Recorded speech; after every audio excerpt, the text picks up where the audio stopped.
Helicopter বিধ্বস্ত হয়ে president Ibrahim রাইসির মৃত্যুর পর আগামীকাল শুক্রবার অনেকটা নিয়ন্ত্রিত নির্বাচন নতুন প্রেসিডেন্ট নির্বাচিত করতে যাচ্ছেন ইরানের জনগণ। ধারণা করা হচ্ছে ইরানের সর্বোচ্চ ধর্মীয় নেতা আয়াতুল্লাহ আলী খামেনির ঘনিষ্ঠ কেউ এই নির্বাচনে জয় পাবেন।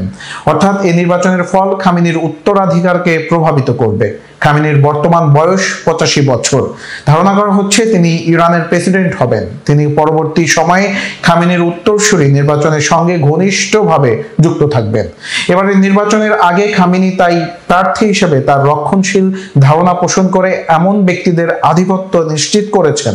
ইরানের এবারের প্রেসিডেন্ট নির্বাচন এমন এক সময় অনুষ্ঠিত হচ্ছে যখন ইসরায়েল হামাস দ্বন্দ্বের কারণে আঞ্চলিক উত্তেজনা চলছে।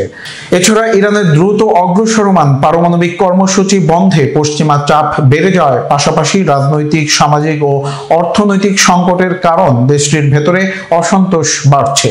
তবে কট্টর পশ্চিমা বিরোধী খামেনির উত্তরসূরি বাছাই নিয়ে ইরানের ধর্মীয় নেতাদের মধ্যে উদ্বেগ বেশি। এবারের প্রেসিডেন্ট নির্বাচনে 6 জন প্রার্থী অংশ নিচ্ছেন। তাদের মধ্যে 5 জনই রক্ষণশীল ও একজন মধ্যপন্থী।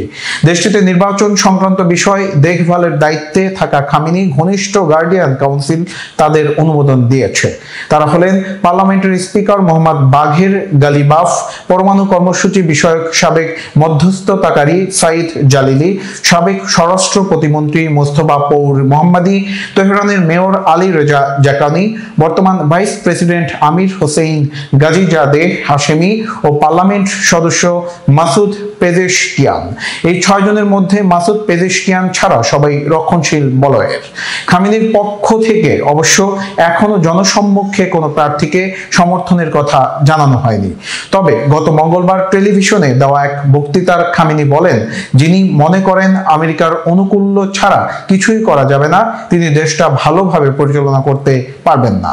দেশটির রাষ্ট্রীয় গণমাধ্যমে বলা হয়, খামেনির উপদেষ্টা ও দেশটির রেভলিউশনারি গার্ডসের সাবেক প্রধান ইয়াহিয়া রহিম সাফাবি ভোটারদের এমন একজন প্রেসিডেন্ট নির্বাচিত করতে আহ্বান জানান যার দৃষ্টিভঙ্গি খামেনির সঙ্গে সাংঘর্ষিক হবে না।